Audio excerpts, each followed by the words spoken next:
Oi pessoal, tudo bem com vocês? Hoje eu queria começar um conteúdo novo de biologia com vocês, que é ecossistemas e biomas brasileiros. Então até agora a gente já viu algumas características dos seres vivos em geral, quais são, como que elas funcionam, quais características que são necessárias para a gente dizer que é um ser vivo ou não é um ser vivo. Depois nós vimos algumas classificações quanto aos níveis que os organismos se classificam, desde átomo, que é a estrutura menor que a gente consegue classificar de um ser vivo, até a biosfera, já dentro aí do estudo da ecologia, uma das áreas da biologia que a gente está trabalhando agora. Nós também trabalhamos algumas questões, além dos níveis tróficos, de cadeia alimentar e de transferência de energia e de matéria. Depois nós vimos os ciclos da matéria, alguns deles, 4 que eu comentei com vocês, que eram mais importantes da gente saber, que é da água, do carbono, do oxigênio e do nitrogênio. Então a partir de agora a gente vai se aprofundar um pouquinho mais nos ecossistemas e depois comentar alguma coisa sobre biomas brasileiros. Acredito que vocês estejam tendo essa disciplina, esse conteúdo aqui de biomas brasileiros também na disciplina de geografia. Então, o professor de geografia deve ter comentado alguma coisa já com vocês ou ainda vai comentar durante o primeiro ano do ensino médio. É claro que são abordagens diferentes, né? A gente na biologia vai trabalhar mais as relações dos seres vivos mesmo com os ambientes dentro desses biomas. Então, retomando o conceito de ecossistemas que a gente já trabalhou numa aula anterior, um ecossistema é qualquer conjunto de comunidades. Então, por exemplo, aqui a gente está vendo uma foto de um oceano, provavelmente, e aqui tem alguns conjuntos de comunidades, tá? A gente tem uma população de peixes que está um pouco alaranjado e menor, nós temos alguns peixes maiores, nós temos corais, esponjas, temos também uma tartaruga. Temos aqui também seres vivos que a gente não está conseguindo visualizar a olho nu, como por exemplo microalgas, protistas, pequenos animais que nós não conseguimos visualizar a olho nu também, estão aqui nesse ambiente, fazendo parte dessas comunidades, né? E as comunidades que são seres vivos interagem com o meio ambiente, que nesse caso aqui nós temos rochas, nós temos sol, nós temos água, a gente tem que analisar a temperatura da água, o pH da água, a correnteza. Tudo isso são fatores abióticos que, em conjunto com a comunidade desse local, vão estar formando esse ecossistema. Então, ecossistema é o conjunto de comunidades com os fatores que nós chamamos de abióticos, fatores não vivos. Um outro exemplo de um ecossistema poderia ser um aquário. No aquário, nós temos fatores bióticos, peixes, microcrustáceos, enfim, com fatores abióticos, como ali a luminosidade da água, a temperatura da água, enfim, tá? A oxigenação, tudo isso poderia ser sim um ecossistema. Já os biomas, nós vamos entender como algo um pouco maior do que um simples ecossistema. Na realidade, o bioma a gente consegue caracterizar por ecossistemas que compartilham de algumas características em comum. Então, se eu falei para vocês que o ecossistema é um conjunto de comunidades com alguns fatores abióticos, no bioma nós identificamos que esses fatores abióticos e também esses fatores bióticos têm algumas relações. A gente tem ali uma gama de organismos vivendo sobre as mesmas condições ambientais, muitas vezes, como por exemplo a temperatura, a questão da precipitação, se chove mais, se chove menos. Então, para vocês entenderem melhor, a gente vai especificar alguns biomas, por exemplo, do Brasil. Então, no Brasil a gente tem alguns biomas, temos o bioma amazônico, temos o bioma do Cerrado, da Caatinga, do Cerrado, a Mata Atlântica, temos Pampa também, Pantanal. Todos esses são biomas do Brasil. Então, um bioma como, por exemplo, a floresta amazônica, ela compartilha algumas características em comum. Então, na Amazônia, por exemplo, chove muito, os níveis de precipitação são altíssimos durante o ano inteiro. Tem um tipo de vegetação que é mais predominante na Amazônia. Então, todos os seres que estão aqui, todos os ecossistemas que estão aqui, eles vivem mais ou menos sob o mesmo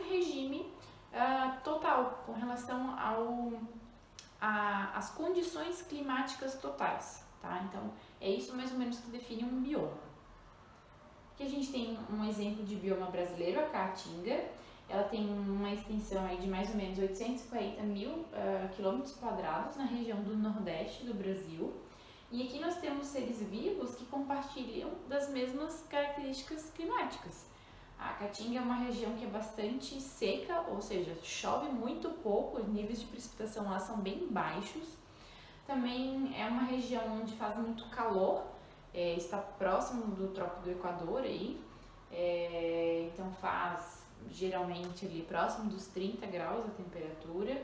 Então é uma região, um bioma que compartilha as mesmas características climáticas.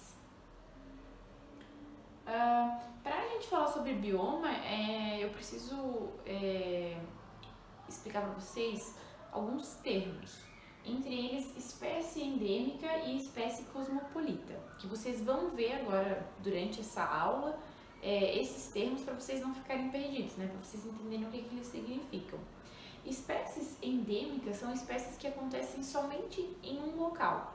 Elas não ocorrem em lugar nenhum do outro lugar do mundo.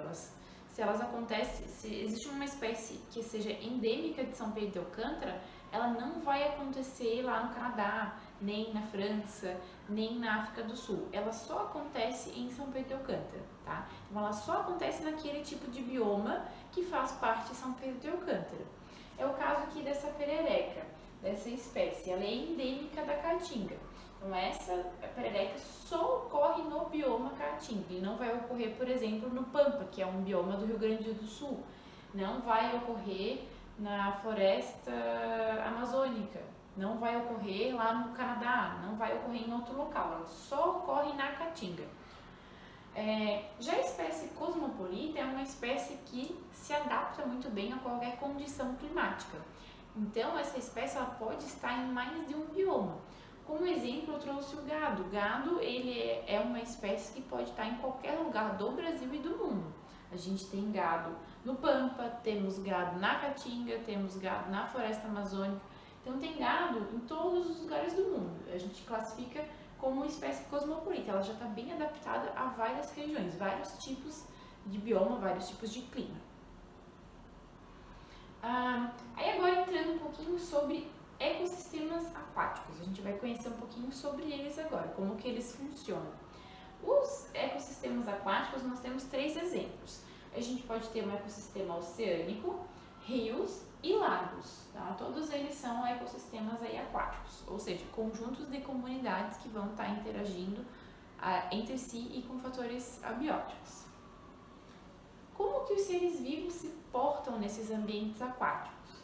A gente consegue classificar os seres vivos em fazendo parte do plâncton desses ambientes aquáticos, do nécton e dos bentos.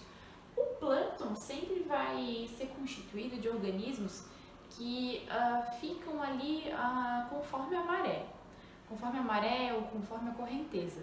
Eles são organismos que não têm uma movimentação ativa. Então, no mar, eles vão nadar literalmente conforme a corrente. Eles são organismos muito pequenos, eles simplesmente estão lá boiando no mar. Já o nécton é formado por organismos que conseguem nadar ativamente, então eles vão ser animais em geral maiores ou estruturas maiores.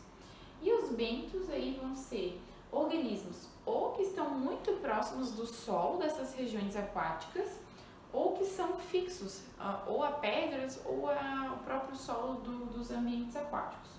Mas vamos ver cada um deles em detalhe, tá? Então, falando do plâncton, primeiro. Quem que pode fazer parte do plâncton? Então, como eu falei para vocês, são indivíduos, são organismos que não têm uma movimentação ativa. Eles não conseguem nadar, por exemplo, eles não têm nadadeira, eles não têm uma estrutura muito significativa para eles dizerem assim, agora eu vou para a esquerda, agora eu vou para a direita. Eles não conseguem fazer isso ativamente, eles realmente vão conforme a corrente vai passando. Então, se for mar, vai conforme as ondas, conforme a corrente marítima. Se for rio, vai conforme a corrente do rio. E se for de um lago, né, às vezes o lago é mais parado, vai ficar ali ou conforme o vento vai bater, ele vai para determinado local.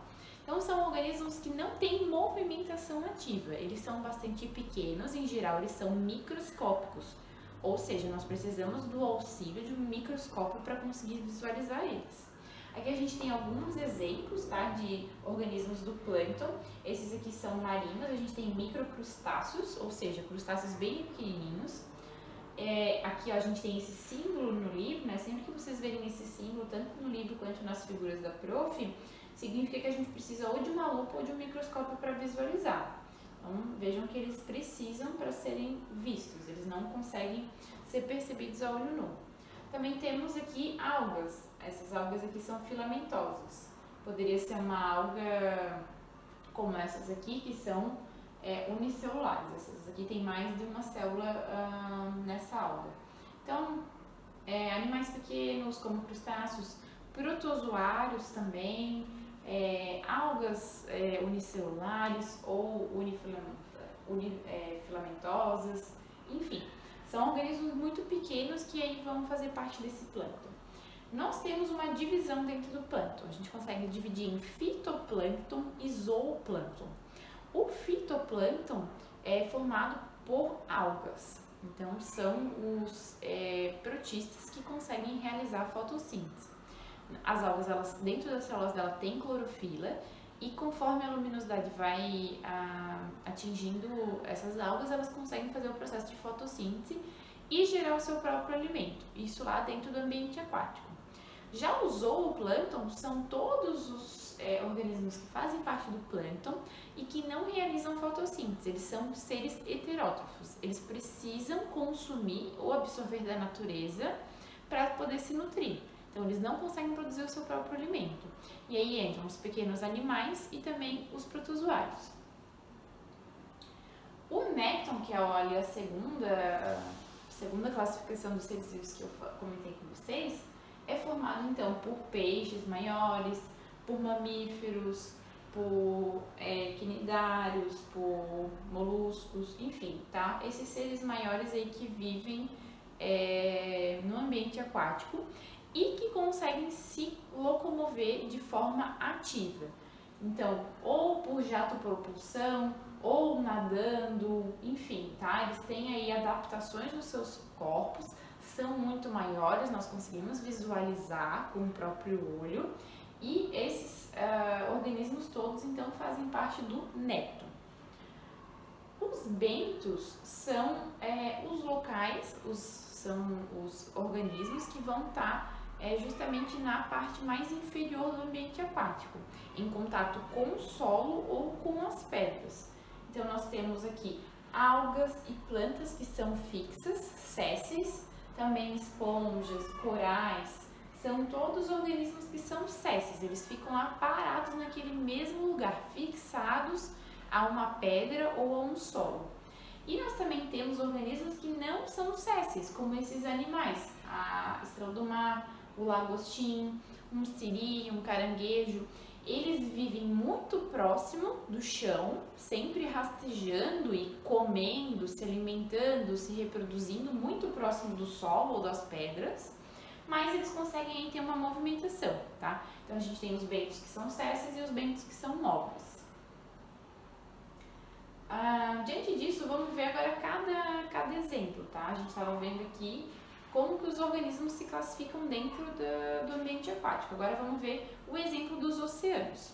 Os oceanos, eles são aí a maior parte da superfície terrestre, cerca de 70% da nossa Terra é oceano. Então aqui o restante, 2% é água doce e 28% é superfícies planas, terra mesmo. O oceano, ele é extremamente importante pelo seu tamanho, claro, né? E pela quantidade de seres fotossintetizantes que tem dentro dele. Então, são organismos que fazem fotossíntese e que geram muita quantidade de gás oxigênio, que está o O2. Tanto o oxigênio diluído em água, quanto o oxigênio que é liberado para a atmosfera. Então, vocês já devem ter ouvido falar que, por exemplo, as árvores são o pulmão da atmosfera, né? Porque elas capturam o CO2 que está no ar atmosférico, fazem o processo de fotossíntese e liberam O2 para a atmosfera. Mas na realidade quem é o pulmão da atmosfera são os oceanos. São os seres que vivem no oceano. Bom, prof, e que seres são esses? Nós temos nos oceanos plantas que fazem fotossíntese, mas a maior parte dos seres que fazem fotossíntese e está em oceano são algas, principalmente algas unicelulares, que vão fazer ali parte do que a gente falou, né, do fitoplâncton. Então são algas bem leves, bem pequenas, precisa de um microscópio para conseguir visualizar, e elas estão em toda a parte da superfície oceânica, né, e até onde a luminosidade conseguir chegar. Por que até onde a luminosidade conseguir chegar? Porque quando a luminosidade não consegue chegar, né, em uma profundidade um pouco maior, essas algas já não conseguem sobreviver, porque elas precisam da luminosidade para produzir o seu próprio alimento, o seu próprio carboidrato. Então, onde a luminosidade chega no oceano, se tiver uma transparência nessa água, vai ser aí mais ou menos 200 metros de profundidade, essas algas vão existir e vão fazer o processo de fotossíntese. Então, quem é o pulmão do planeta Terra são essas algas. Essas algas fazem fotossíntese e liberam na água ou no ar atmosférico, tá? Então, tem bastante oxigênio diluído no oceano e também tem bastante oxigênio liberado para a atmosfera. Aí eu estava comentando com vocês, né? Tem regiões onde a luminosidade ela consegue entrar, então essa zona aqui a luminosidade consegue entrar e os produtores conseguem produzir o seu próprio alimento, geralmente ali em torno de 200 metros numa água clara, uma água transparente, tá? Essa região nós chamamos de região de zona fótica, onde consegue penetrar a luminosidade. Já regiões mais profundas, onde a luminosidade não consegue chegar, nós chamamos essa zona de zona afótica. Nessa região aqui, os organismos que vivem aqui têm uma alimentação um pouco diferente dos organismos que vivem na região com luz. Na região com luz, nós temos os produtores, que fabricam o seu próprio alimento, plantas e algas, e nós temos os consumidores, consumidor primário, consumidor secundário, terciário, como a gente já viu numa aula anterior. Esses aqui, nesse local, nós não vamos ter plantas e algas fazendo fotossíntese, a luminosidade não chega. Então, existem seres vivos que vão se alimentar dos detritos que caem aqui dessa região mais superficial. Eles vão caindo, peixes mortos, plantas mortas, algas que morreram, elas vão caindo e vão conseguir chegar aqui até o fundo do mar. Aí, por exemplo, esse peixe aqui, que está numa região onde não tem luminosidade, ele consegue se alimentar desses pedaços que vão caindo conforme a decomposição dessa matéria orgânica morta. E também existem organismos, como por exemplo as bactérias, que realizam um outro processo muito parecido com a fotossíntese. Existem bactérias que conseguem, através de uma substância química, como por exemplo o ácido sulfídrico, que tem essas regiões mais profundas, de 2 a 4 mil metros de profundidade. Nós temos algumas fontes termais de ácido sulfídrico, que sai água quente e com ácido sulfídrico, e essas bactérias elas se adaptaram muito bem a essas regiões e elas conseguem fazer um processo que nós chamamos de quimiossíntese. Nesse processo, elas transformam essa substância química, mais o CO2, que está diluído na água, em compostos orgânicos, em açúcar. Como ela consegue fazer essa transformação lá na escuridão, existem alguns outros seres, como por exemplo animais, como vermes tubícolas, como esses aqui, que conseguem se alimentar através desse processo de quimiossíntese que as bactérias fazem.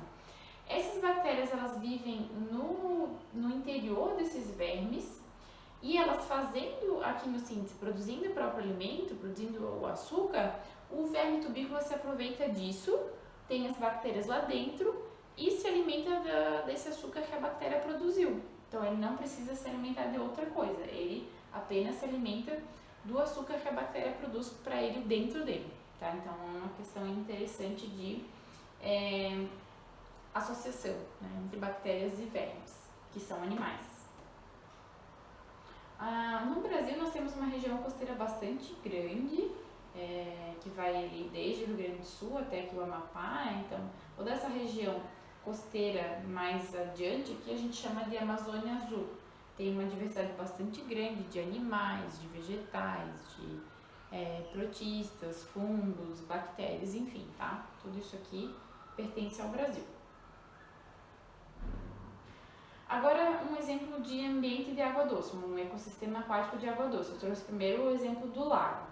No lago também vai ter plâncton, nécton e bento. O plâncton vai ser constituído tanto de fitoplâncton quanto de zooplâncton. A gente tem pequenos animais, pequenos protozoários. Aqui nós temos algas, tem a mesma coisa ali. O nécton vai ser constituído também por peixes, boto, enfim, depende de qual lago que a gente está falando.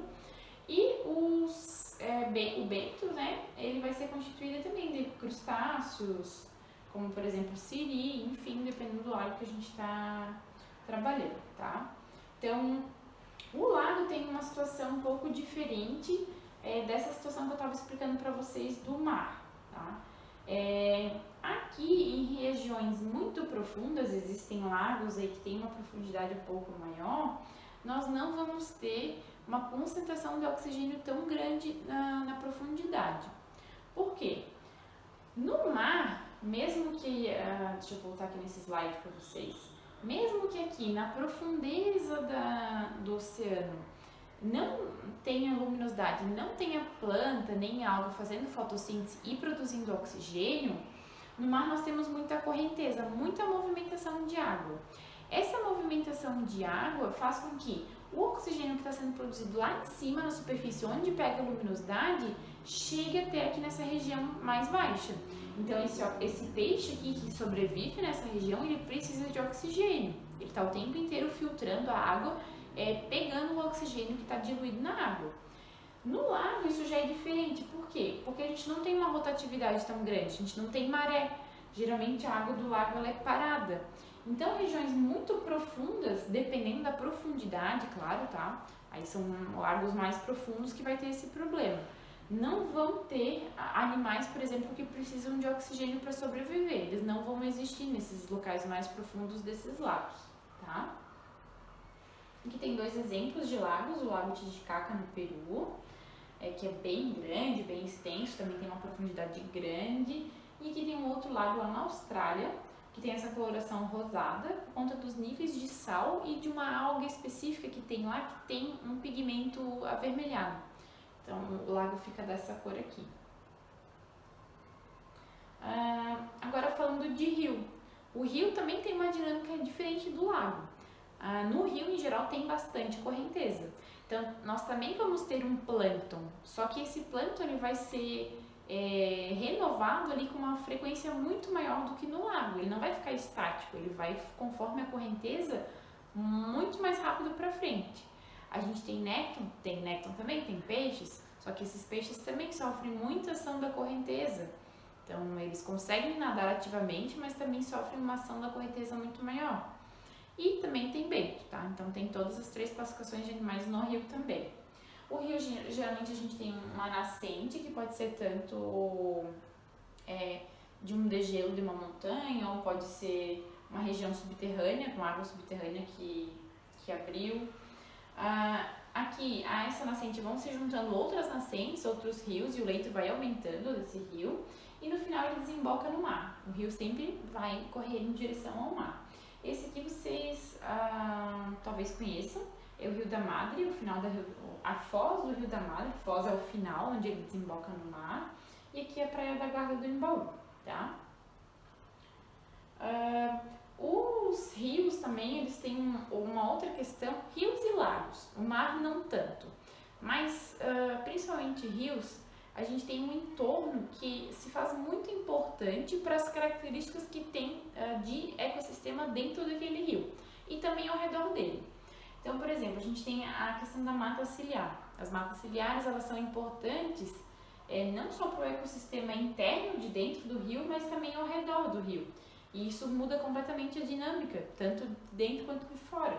Quando a gente tem uma mata ciliar um pouco mais fechada e preservada, a gente não vai ter algum tipo de erosão, por exemplo, no rio, a gente não vai ter algum problema de sedimentação de areia que possa vir a mudar o curso do rio ou até a fechar o rio, fazer com que ele desapareça.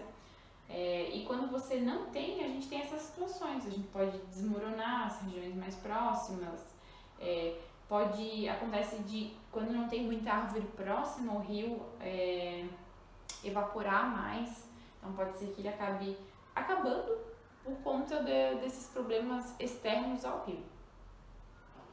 E agora a gente entra na temática do bioma.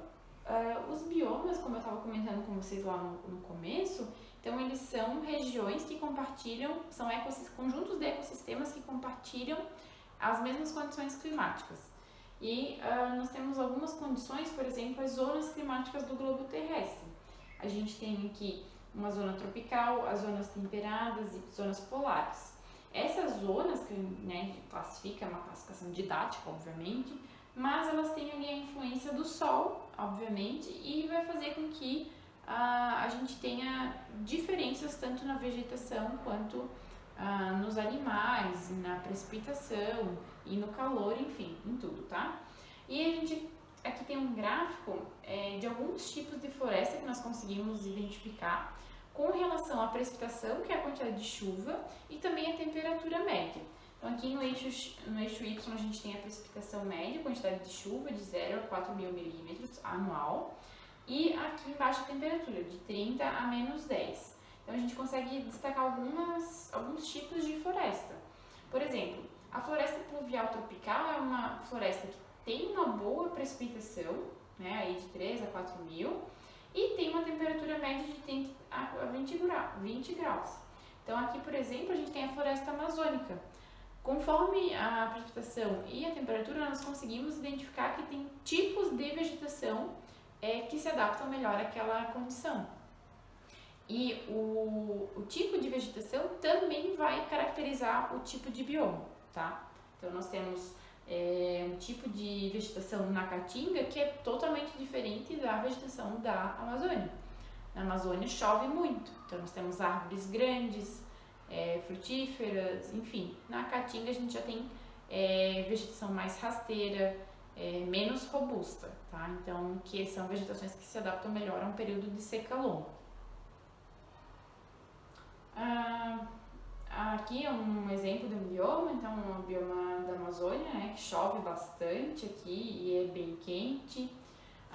O deserto da Saara, que fica lá no continente africano, também é um exemplo de bioma, é um deserto que tem uma amplitude térmica muito grande, durante o dia é muito quente, durante a noite é muito frio, chove muito pouco aqui, então a gente tem bem diferente da região de floresta equatorial do Congo, que daí já é uma coisa que se aproxima mais da floresta amazônica, até por estar aqui mais ou menos no mesmo trópico, na linha do Equador, então tudo isso aí vai influenciar.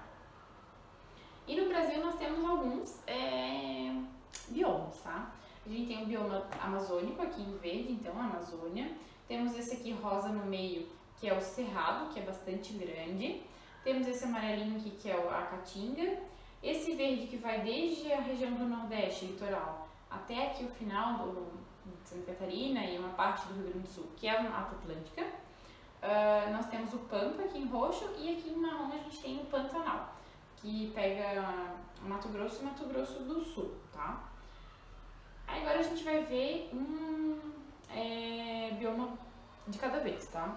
Aí, um dos biomas que eu comentei com vocês é o Pantanal. O Pantanal, ele fica numa região ali no Brasil, pega um pouco do Mato Grosso do Sul e um pouco do Mato Grosso. Também tem uma região da Bolívia e do Paraguai que faz parte. E na região do Pantanal a gente tem, por exemplo, esse tipo de animal, o jacaré do Pantanal. Aqui tem vários exemplares dele. A região do Pantanal é uma região bem atípica, porque tem uma época do ano que chove e uma época do ano que é seca, e os animais, as plantas todas têm que estar adaptadas para isso. Aqui tem mais algumas espécies do Pantanal, o manduvi, que é uma árvore bastante alta encontrada no Pantanal, a arara azul, que é uma espécie de ave em extinção, constrói os ninhos nesse manduvi, E aqui tem o tuiuiu, que é uma ave símbolo do Pantanal. Aí os adultos medem mais de 1 metro de altura, são bem grandes. E aí eu trouxe para vocês, depois eu vou passar uma parte do vídeo para vocês, que é de um professor de biologia, que é o Jubilu. Ele foi até cada um dos biomas e fez ali comentários dentro desses biomas. Então ele foi até o Pantanal, ele foi até a Caatinga, enfim, ele foi em todos os biomas e trouxe aspectos interessantes desses biomas e disponibilizou no YouTube. Eu vou passar uma parte dos vídeos dele para vocês, porque eu acho que é bem interessante ele estar lá no bioma mostrando essas diferenças, né? Melhor do que eu estar aqui falando e mostrando fotos. Acho que o vídeo vai ficar mais interessante, tá? Vamos conferir.